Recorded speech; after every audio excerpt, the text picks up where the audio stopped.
ఇది ఎవ్వరు ఎవ్వరికి ఇవ్వని వీడుకోలు, ఇవి ఎక్కడా ఎన్నడూ జరగని అంపకాలు.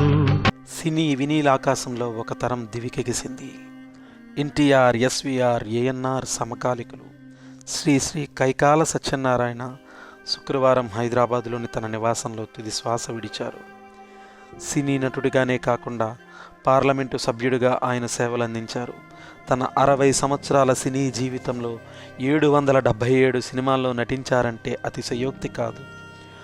ఒక నటుడిగా పౌరాణిక, సాంఘిక, చారిత్రక, జానపద పాత్రలు ఎన్నో పోషించారు.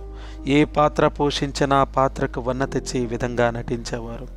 హాస్య, ప్రతినాయక, నాయక భూమికలన్నిటినో పోషించారు. తాను పోషించిన వైవిధ్యమైన పాత్రలకు గుర్తుగా నవరస నటన సార్వభౌమ అనే బిరుదు పొందారు. తెలుగు సినీ పరిశ్రమలో ఎస్వి రంగారావు తర్వాత అంతటి వైవిధ్యభరితమైన పాత్రలు పోషించిన వారిలో కైకాల ఒకరని చెబుతుంటారు. 1959లో సిపాయి కూతురు అనే చిత్రంలో రంగప్రవేశం చేసిన కైకాలకు సంబంధించిన ప్రస్థానంలోకి వెళితే, కృష్ణా జిల్లా బంటుమిల్లి గ్రామంలో 1935 జూలై 25న జన్మించారు కైకాల సత్యనారాయణ. గుడివాడ కళాశాల నుంచి పట్టభద్రుడైన ఆయన 1960 ఏప్రిల్ 10న నాగేశ్వరమ్మను వివాహం చేసుకున్నారు. కైకాలకు 2 కుమార్తెలు, 2 కుమారులు ఉన్నారు. తన మనవళ్లలో ఒకరిని నట వారసుడిగా చూడాలనేది కైకాల కోరిక.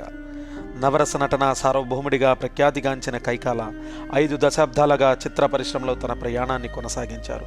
777 చిత్రాల్లో నటించి మెప్పించి ఎందరో అభిమానులను సంపాదించుకున్నారు. ప్రిన్స్ మహేష్ బాబు నటించిన మహర్షి చిత్రం కైకాల సత్యనారాయణ గారి చివరి చిత్రం.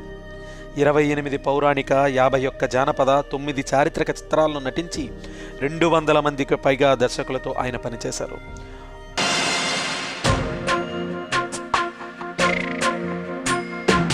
అందాల పరంజి బొమ్మ అమ్మ ఏదంటూ బెంగపడకమ్మ, కడుపార నిను గన్న అమ్మ చూడలేదమ్మ నీ కంట చెమ్మ.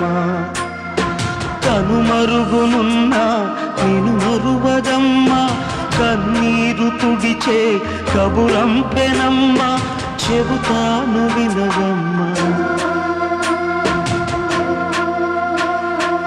అందాల పరంజి బొమ్మ అమ్మ ఏదంటూ బెంగపడకమ్మ. 223 చిత్రాలు 100 రోజులు ఆడగా 59 చిత్రాలు అర్ధశత దినోత్సవాలు జరుపుకున్నాయి. 365 రోజులు ఆడిన సినిమాలు ఆయన నటించినవి 10 ఉన్నాయి. ఇంటర్ 2వ సంవత్సరంలో నాటక రంగంలో ప్రవేశం చేశారు కైకాల. నాటకరంగ అనుభవంతో సినిమాల్లో వేషం కోసం మద్రాసు వెళ్ళిన ఆయనను నటుడిగా గుర్తించారు దర్శకుడు డిఎల్ నారాయణ. తొలి సినిమాతోనే కథానాయకుడి అవకాశాన్ని అందుకున్న కైకాల సిపాయి కూతురు చిత్రంలో కథానాయకుడిగా వెండితెరకు పరిచయం అయ్యారు. కైకాలకు ఎన్టీఆర్ పోలికలు కలిసి వచ్చాయి. కైకాలను ఎన్టీఆర్ డూప్గా భావించారు పరిశ్రమ పెద్దలు. సహస్ర శిరచ్ఛేద అపూర్వ చింతామణి చిత్రంలో తొలిసారిగా ఎన్టీఆర్తో కలిసి వెండితెరని పంచుకున్నారు కైకాల సత్యనారాయణ. విఠలాచార్య దర్శకత్వంలో తొలి ప్రతి నాయకుడి వేషం వేసిన కైకాల కనకదుర్గ పూజా మహిమ చిత్రంలో తొలిసారి ప్రతి నాయకుడి పాత్ర పోషించారు. అయితే ఎన్టీఆర్ అగ్గిపిడుగు చిత్రంతో కైకాల సినీ జీవితం మలుపు తిరిగింది. ఎన్టీఆర్తో కలిసి 101 చిత్రాల్లో నటించారు కైకాల. ఎన్టీఆర్తో పోరాట సన్నివేశాల్లో పోటాపోటీగా నటించి మెప్పించారు. యమగోళ, యముడికి మొగుడు, యమలీల చిత్రాల్లో యముడిగా ప్రేక్షకులను అలరారించారు కైకాల. పౌరాణికాల్లో రావణుడు, దుర్యోధనుడు, యముడు, ఘటోత్కచుడు పాత్రల్లో ఆయన జీవించారు. అంటే వాళ్ళిద్దరు కొడుకులై ఉన్నారు. మరైతే ఆ తల్లి ఆ అర్జునరావు పెళ్ళం అప్పుడే చచ్చిపోయిందిగా. అయితే ఆ అమ్మాయి సావుకు కూడా కారణం మీరేనన్నమాట. మాతో ఉంటూనే మా కూపి అంతా ఒక్కొక్కటిలా అవుతున్నాం. సాంఘిక చిత్రాల్లో రౌడీ, తండ్రి, తాత పాత్రల్లో నటించి మెప్పించారు.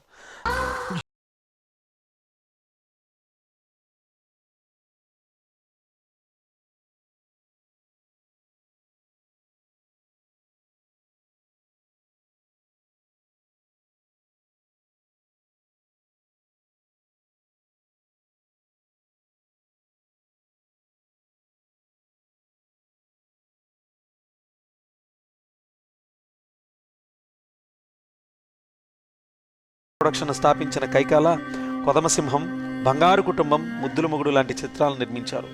1994లో విడుదలైన బంగారు కుటుంబం చిత్రానికి నంది పురస్కారం అందుకున్నారు. 2011లో రఘుపతి వెంకయ్య పురస్కారంతో ఆయన సత్కరించారు. 1996లో రాజకీయాల్లో అడుగుపెట్టిన కైకాల సత్యనారాయణ తెలుగుదేశం పార్టీ అభ్యర్థిగా మచిలీపట్నం నుంచి లోక్సభకు ఎన్నికయ్యారు. తొలి రోజుల్లో రాముడు భీముడు వంటి ఎన్టీఆర్ ద్విపాత్రాభినయం చిత్రాలలో ఆయనకి డూప్గా నటించారు కైకాల. కైకాల మృతితో సినీ పరిశ్రమలో విషాదం నెలకొంది. సినీ రాజకీయ ప్రముఖులు ఆయనకు నివాళులు అర్పిస్తున్నారు. కైకాలతో వారికి ఉన్న అనుబంధాన్ని గుర్తు చేసుకుంటున్నారు. తెలుగు సినీ పరిశ్రమ కోల్పోయింది వందల చిత్రాల్లో నటించిన ఒక గొప్ప మహానటుడిని కాదు, మాకు సంబంధించి మా కుటుంబ సభ్యుడు, మా కుటుంబ పెద్ద, నన్ను తమ్ముడు అంటూ ఆప్యాయంగా పిలిచే ఒక అన్నయ్య నేను కోల్పోయినట్లు భావిస్తున్నాను. ఇది వాళ్ళ కుటుంబానికి ఎంత తీరని లోటో మా వరకు మాకు కూడా ఇది అంత తీరని లోటు. రామలింగ గారి కుటుంబానికి అతి దగ్గరగా ఉన్నటువంటి సత్యనారాయణ గారి ఫ్యామిలీ కూడా తర్వాత మాకు అంత అతి దగ్గర అయ్యారు. సోదర ప్రేమను కనపరుస్తూ వాళ్ళ తమ్ముడిలాగా నన్ను ఆయన ఎంతో దగ్గర చేర్చుకునేవారు. ఆయనతో నటించినటువంటి ప్రతి సినిమా నాకు ఒక తీపి జ్ఞాపకం, జీవితంలో మర్చిపోలేను. అలాగే వ్యక్తిగతంగా కలిసినప్పుడు కూడా ఆయన చూపించే ప్రేమ వాత్సల్యాలు కూడా నేను ఎప్పుడు మర్చిపోలేను. అందుకనే నాకు ఆయన కనిపించాలి, ఆయన చూడాలి అన్నప్పుడల్లా వారి బర్త్డే సందర్భంగా వారి ఇంటికి వెళ్ళటం, ఆయనకి పుష్పగుచ్చాలు ఇచ్చే ఆయనకి విషెస్ తెలియజేయటం, ఆయన బ్లెస్సింగ్స్ తీసుకోవడం నేను అలాగే చేస్తుండేవాడిని.